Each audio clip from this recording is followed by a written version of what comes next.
Welcome to This Explainer. Okay, let's dive right into this because we are looking at what has to be one of the most unbelievable true stories in modern sports history. We're talking about Josimar Diaz, a man better known to the globe as Vozinha. He's the 40-year-old goalkeeper for Cape Verde who stepped onto the pitch at the 2026 World Cup and literally shocked the footballing world. I mean, just picture this for a second. The final whistle echoes across the stadium in Atlanta. The camera instantly finds the goalkeeper. He stands entirely alone for a moment, and then the tears just start streaming down his face. His country, making their very first appearance at a World Cup, has just drawn 0-0 against Spain, the European champions and heavy tournament favorites. Which brings us to the ultimate question. How exactly did a 40-year-old rookie manage to keep a clean sheet against absolute football royalty? Section 1, the ultimate World Cup upset. 40. Let that sink in. At 40 years and 12 days old, Vozinha stepped onto the field and became the oldest player ever to appear in a nation's debut World Cup match. He was stepping onto the world's biggest stage at an age when, let's be real, almost every other professional footballer has long since retired. To put this into perspective, this was the ultimate David versus Goliath scenario playing out right in front of us. On one hand, you have Cape Verde, a nation with a population of just 500,000 people, fielding a goalkeeper with an estimated transfer value of 50,000 euros. Spain, on the other hand, they arrived with millionaire superstars and an elite pedigree. During the match, Spain held 74% possession and generated an expected goals, or XG, of 2.29. Cape Verde's XG was a measly 0.29. Statistically speaking, Cape Verde should have been completely crushed. But hey, analytics can't measure heart, right? When Vozinha fell to his knees in tears after the match, it wasn't just about the football. He was carrying a lifetime of emotion. He later explained that he cried because he grew up with his grandparents, who had actually passed away a couple of years prior. They did everything for him, and his greatest sorrow on literally the happiest day of his life was that they weren't there to see it. And the emotional weight of this moment just deepens when you realize the reality of his humble beginnings. His mother, who worked incredibly long hours to provide for him alongside his grandparents, couldn't afford the travel visa to the United States to watch his life's crowning achievement in person. It's a heartbreaking reality that really grounds this incredible sports fairy tale. Section 2. What is in a name? So where does his name come from? The story actually starts back at the 1986 World Cup. Vozinha's father originally wanted to name his newborn son Valdano, after the famous Argentine forward Jorge Valdano, who was busy winning the World Cup right alongside Maradona. But the registry official in Cape Verde rejected the request because foreign names weren't permitted at the time. Forced to pivot, his father looked to another breakout star of that exact same tournament, the spectacular Brazilian fullback, Josimar. And just like that, Josimar Diaz was officially named.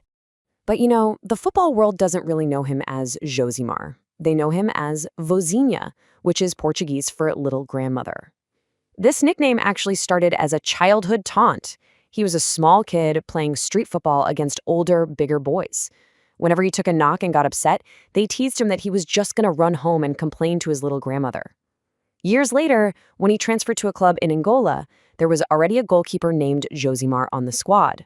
So to avoid a clash on the team sheet, he formally adopted his childhood nickname. He completely owned it. Section 3, a late start to greatness. 25. That's right, Vozinha did not play a single minute of professional football until he was 25 years old. In the modern game, that is practically unheard of. At 25, most international stars are already hitting their absolute peak and signing massive contracts. Meanwhile, Vozinha was just putting on his very first pair of professional gloves. Over the next 15 years, he goes on this relentless, globe-trotting journey. He moved from domestic leagues in Cape Verde to Angola, over to Moldova, Portugal, Cyprus, and Slovakia, before finally returning to the Portuguese second division. He was a journeyman in every sense of the word, just grinding away in lesser-known leagues far from the global spotlight. This overnight success we saw at the World Cup, it was actually decades in the making. Section 4, the masterclass against Spain. If we look at the expert analysis, you can see exactly how he made incredibly difficult situations look easy. The Cape Verde defense was sitting in a deep, crowded low block. Step 1 for Vozinha was constantly adjusting his footwork to navigate a penalty box packed with bodies. Step 2 was establishing a clear line of sight on the ball, despite the Spanish attackers constantly trying to screen him. Because he perfectly executed that pre-save positioning, he was totally ready for Step 3, reacting instantly to powerful strikes and safely pushing them right over the crossbar. And these staggering statistics of his physical performance really speak for themselves. 7 total saves in the match. And crucially, 6 of those saves came from shots taken inside the penalty box. We are talking point-blank, high-danger strikes from world-class players like Ferran Torres and Pedri. He miraculously tipped a Mikel Oyarzabal header right over the crossbar just before halftime. For this, he was absolutely the undisputed man of the match. Then there is this incredible metric, a 9.7 SofaScore rating. This is absolutely historic. A 9.7 is the highest rating ever recorded by a goalkeeper aged 40 or older in World Cup history since they started collecting this data in 1966. He didn't just play well for his age, he put on literally one of the greatest goalkeeping performances the tournament has ever seen. Section 5. Unknown to global sensation. So, while this is all happening during the match, the massive Brazilian streaming network Cazé TV, anchored by the wildly popular streamer Casemiro, noticed what was going on. They put out a huge call to action. Casemiro told his millions of viewers to stop subscribing to his channel for a moment and instead go show some love to the Cape Verdean goalkeeper who was busy shocking the world. And man, the Cazé TV effect is real. Before the match kicked off, Vozinha had around 50,000 followers on Instagram, a very respectable number for a journeyman pro for sure. But within hours of the final whistle, that number violently exploded to 5.8 million followers. Just a massive explosion. The world had finally validated his lifelong grind, showering him with the love and recognition he had earned over 15 grueling years.